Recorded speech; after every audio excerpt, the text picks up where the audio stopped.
আসসালামু আলাইকুম প্রিয় দর্শক। এখন মনে করেন যে দেশের যে কোনো জায়গায় যে কোনো আলাপ আলোচনা হোক, শুধু ইলেকশন আর ইলেকশন নিয়ে আলাপ আলোচনা এবং এই ব্যাপারেই।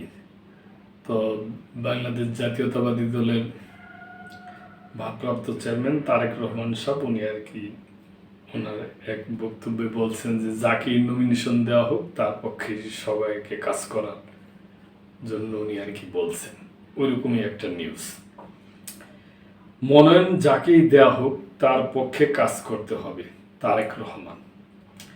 আসন্ন জাতীয় সংসদ নির্বাচনকে সামনে রেখে বিএনপির ভারপ্রাপ্ত চেয়ারম্যান তারেক রহমান ধানের শীর্ষের মনোনয়ন প্রত্যাশীদের সঙ্গে ভার্চুয়ালি মত বিনিময় করছেন।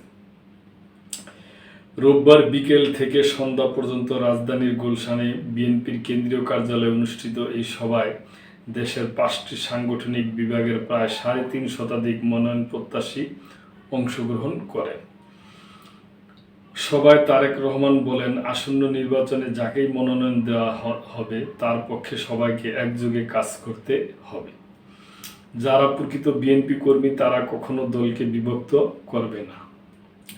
মত বিনিময় চলাকালে প্রত্যক্ষদর্শীরা দলের ভারপ্রাপ্ত চেয়ারম্যান ও স্থায়ী কমিটির সদস্যরা বক্তব্য মনোযোগ দিয়ে শোনেন, তবে তারা নিজেরা বক্তব্য দেওয়ার সুযোগ পাননি বলে সংশ্লিষ্ট সূত্রে জানা গেছে। সূত্র অনুযায়ী বিকাল 4টা থেকে প্রথমে চট্টগ্রাম ও রংপুর বিভাগের প্রার্থীদের সঙ্গে কথা বলেন তারেক রহমান। এরপর ময়মনসিংহ, ফরিদপুর ও কুমিল্লা বিভাগের মনোনয়ন প্রত্যাশীদের সঙ্গে মত বিনিময় করেন তিনি। এ সময় বিএনপি মহাসচিব মির্জা ফখরুল ইসলাম আলমগীর, স্থায়ী কমিটির সদস্য ডক্টর খন্দকার মোশাররফ হোসেন, ব্যারিস্টার জমির উদ্দিন সরকার, আমির খসরু মাহমুদ চৌধুরী, সালাউদ্দিন আহমেদ এবং সংশ্লিষ্ট বিভাগের সাংগঠনিক ও সহসাংগঠনিক নেতারা উপস্থিত ছিলেন।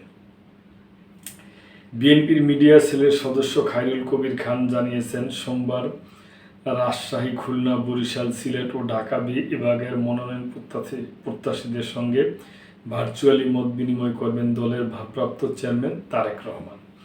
মত বিনিময় সভার শুরুতে বিএনপি মহাসচিব মির্জা ফখরুল ইসলাম আলমগীর ও স্থায়ী কমিটির সদস্যরা বক্তব্য দেন। তারা সতর্ক করে বলেন, দলের সিদ্ধান্ত অমান্য করে কেউ বিশৃঙ্খলা সৃষ্টি করলে কঠোর সাংগঠনিক ব্যবস্থা নেওয়া হবে। যদিও এটি দলের জন্য কঠিন সময়, তবু সবাইকে দলের সিদ্ধান্ত মেনে চলতে হবে। এই সভার মাধ্যমে আসন্ন নির্বাচনে বিএনপির সাংগঠনিক ঐক্য ও শৃঙ্খলা রক্ষার বার্তা স্পষ্টভাবে উঠে এসেছে। তো প্রিয় দর্শক, আমরা এটি চাই যে দলগুলোর মধ্যে গণতন্ত্র আসুক, নিয়ম শৃঙ্খলা আসুক এবং দল যাকে মনোনয়ন দিবে সবাই তার পক্ষে করবে, এটি আমরা চাই। আমরা সুশৃঙ্খল চাই। প্রিয় দর্শক, এ ব্যাপারে আপনাদের কোনো মন্তব্য থাকলে অবশ্যই কমেন্ট করবেন এবং লাইক, শেয়ার, কমেন্ট করে সাবস্ক্রাইব করে মেম্বারশিপ নিয়ে আমাদের পাশেই থাকবেন।